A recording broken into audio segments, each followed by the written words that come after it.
మాలా మాదిగ కులాల సంఘాల వారికి ఉద్యోగాల విషయంలో ఇప్పటికే వెనకబడి ఉన్నదని, సో ఇలాంటి పరిస్థితుల్లో ఇక్కడ మనతో పాటు శకుంతల గారు ఉన్నారు. మరి వారితో మాట్లాడి అసలు ఎంతవరకు రిజర్వేషన్ వీళ్ళకు ఉంది, అసలు ఏం చెప్తున్నారు, దీని గురించి కూడా మనం తెలుసుకునే అవకాశం ప్రయత్నం చేద్దాం. నమస్కారం. నమస్కారం అండి.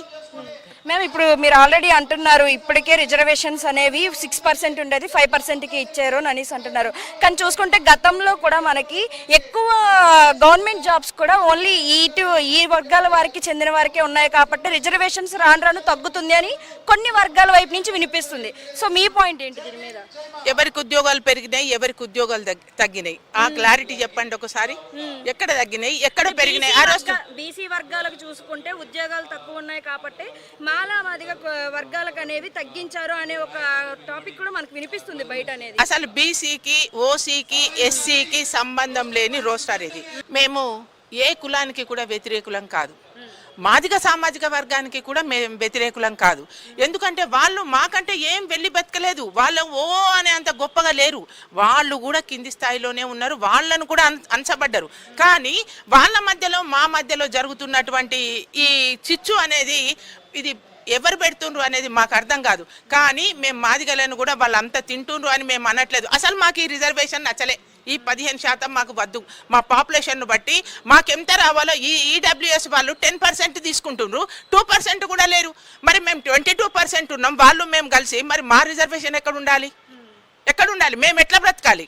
అంటే ఏళ్ళ నుండి ఏదైనా కొట్లాటలు అయితే నాయకులకు కానీ ఎవరికైనా కానీ ధర్నాలు చేయాలంటే మేము రావాలి, చావాలంటే మేము రావాలి, ఏమైనా కేసులు కావాలంటే మేము పడాలి. కానీ అనుభవించేదంతా అగ్రజాతి వల్ల. ఇదెక్కడి న్యాయం? ఇదెక్కడి న్యాయం? వడ్డించేవాడు పెద్దవాడే, తినేవాడు పెద్దవాడే, కానీ వండేవాడేనా పేదవాడు? మేమే కూలీలు చేయాలి, మేమే రైతు కూలీలం, మేమే లేబర్లము, మేమే అన్ని పనులు చేయాలి, మేమే ఓట్లు వేయాలి స్వచ్ఛందంగా, మేమే ఒక పార్టీకి స్టిక్ అయి ఉంటాం. ఒక మాట అన్నాము అని అంటే మా జాతి వెనుకకు పోయేది కాదు. ఇవాళ కాంగ్రెస్ ప్రభుత్వానికి ఇవాళ కాదు, ఇందిరాగాంధీ, నెహ్రూ గారి అప్పటి పీరియడ్ నుండి కూడా మేము కాంగ్రెస్కి వెన్నుదండగానే ఉన్నాం.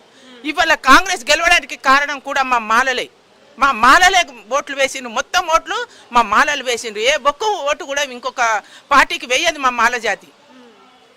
అట్లాంటప్పుడు ఇవాళ కాంగ్రెస్ పార్టీ మాకు అంత మసిబూసి మారేడుగాయం చేస్తే మా మనసు బాధపడదా? రేవంత్ అన్న గారు, మిమ్మల్ని మీరు గెలవాలని, మీరు ముఖ్యమంత్రి కావాలని మేము ఎన్నో ఆశలు పెట్టుకున్నాం. మీరు ముఖ్యమంత్రి అయిన మేము గెలిచినాం, మా విషయంలో మా ఓటు గెలిచింది, మా కోరిక గెలిచింది. మరి మీరు మా విషయం ఎందుకు ఆలోచించలేదు? దేశంలో ఏ స్టేట్లో కూడా తీసుకొని నిర్ణయం మీరే ఎందుకు తీసుకోవాల్సి వచ్చింది? ఇవాళ అందరూ కూడా మిమ్మల్ని విమర్శించే పరిస్థితికి మీరు ఎందుకు ఎదిగిండ్రు అని అడుగుతున్నా. అందరు విమర్శించే పరిస్థితికి మీరు ఎందుకు ఎదిగిండ్రు? ఈ అవకాశం మీరు ఎందుకు తీసుకుంటుండ్రు? ఇది దేనికి సంకేతం? ఆలోచించండి మీరే. గతంలో కూడా ఎలక్షన్స్ టైంలో 1,20,000 ఉద్యోగాలను నేను తీసుకొస్తాను, ఒకవేళ తీసుకొస్తే కనుక అందులో ఒక 10 to 20% అనేది నేను అగ్రజాతి కులాలకు కాకుండా లోయర్ క్యాస్ట్ వాళ్ళ గురించి కూడా నేను ఆలోచిస్తాను అని అనేసి అన్నారు. మరి ఇప్పుడు చూసుకుంటే అసలు ఉద్యోగాలు అనేవే లేవు. అసలు ఎందుకని ఇలా జరుగుతుంది అంటారు? ఇప్పుడు చూసుకుంటే అమ్మ, ఉద్యోగాలు అనేటివి ఉన్నాయి. అప్పుడు బీఆర్ఎస్ పెండింగ్ పెట్టిన ఉద్యోగాలను తీసుకుంటుంది గవర్నమెంట్, కాంగ్రెస్ గవర్నమెంట్ తీసుకుంటుంది. అయితే ఏమనుకుంటున్నారు ప్రజలు అంటే ఈ రోస్టార్కు దీనికి మాకు సంబంధం లేని క్వశ్చన్ మీరు అడిగినారు. అయినప్పటికీ కూడా నేను చెప్తున్నాను, ఇది ఏంటి అని అంటే ఉద్యోగాలను అప్పుడు బీఆర్ఎస్ పెండింగ్లో పెట్టిన ఉద్యోగాలను తీసుకుంటున్నారు. తీసుకొని ఇప్పుడు రిక్రూట్మెంట్ అవుతుంది, అవ్వట్లేదు అని చెప్పొద్దు. ప్రజలు ఏమనుకుంటున్నారు, కొంత ప్రతిపక్షాలు ఏమనుకుంటున్నాయి అని అంటే ఇవి బీఆర్ఎస్ గవర్నమెంట్ ఉన్నప్పుడు డిసైడ్ చేసిన ఉద్యోగాలు, బీఆర్ఎస్ గవర్నమెంట్ ఉన్నప్పుడు డిసైడ్ చేస్తే బీఆర్ఎస్ఏ తీసుకోవాలి ఉద్యోగాలు. మరి పెండింగ్ ఎందుకు పెట్టింది? పెండింగ్ పెట్టిండ్రు అని అంటే అది ఫుల్ఫిల్ చేస్తుంది అంటే కాంగ్రెస్ గవర్నమెంట్ మద్దతు ఇస్తున్నట్టే కదా యువతకి. కానీ ఇప్పుడు అక్కడ మాకు జనరల్ టాపిక్ మాకు వద్దు. మాకు జరిగింది రోస్టార్ పాయింట్లో మాలలకు అన్యాయం జరిగింది, మా మాలలకు న్యాయం చెయ్యాలి. మీరు వెంటనే కమిటీ వేయండి. మాకు 6% కావాలి. అంతకుముందు ఏ పర్సెంటేజ్లో ఉన్నామో వాళ్ళు 7%లో ఉన్నారు, మేము 6%లో ఉన్నాం. అంతేకాకుండా ఇప్పుడు అసలే రిజర్వేషన్ ఇవ్వని వాళ్ళు, అందుకొని వాళ్ళు ఉన్నారు కదా, వాళ్ళకి ఇవ్వండి. ముందు మేము సంతోషిస్తాం, అందుకు మద్దతు తెలుపుతాం. వాళ్ళకి ఇవ్వండి. అసలే ఇంకా కులం పేర్లు తెలియని వాళ్ళు కూడా ఉన్నారు కదా. ఇప్పుడు మాదిగా మేము ఎదిగినామని దేశమంతా తెలుసు, ప్రతి ఒక్కరికి కూడా తెలుసు.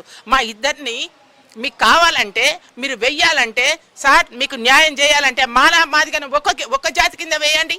3లో 3లో వేస్తారా, 2లో వేస్తారా, వేయండి. అది మిగతా వాళ్ళందరి రిజర్వేషన్ ఫలాలందరి వాళ్ళందరినీ సబ్ క్యాస్ట్లో 1, 2 చేయండి, మమ్మల్ని 3లో వేయండి, ఇద్దరిని. ఏ గొడవ ఉండదు కదా, ఎక్కడ ఉండదు కదా.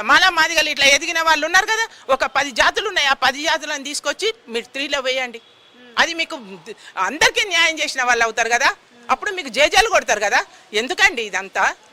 ఎందుకు మాకే చిచ్చు? ఓ ఉద్యోగం చేద్దామంటే లేదు, ఓ వ్యాపారం చేద్దామంటే లేదు, మాకు భూములు లేవు, మాకు ఇండ్లు లేవు, ఆస్తులు లేవు, గౌరవము లేదు. కులం తక్కువ అనే గౌరవం, ఆస్తి తక్కువ అనే అగౌరవం.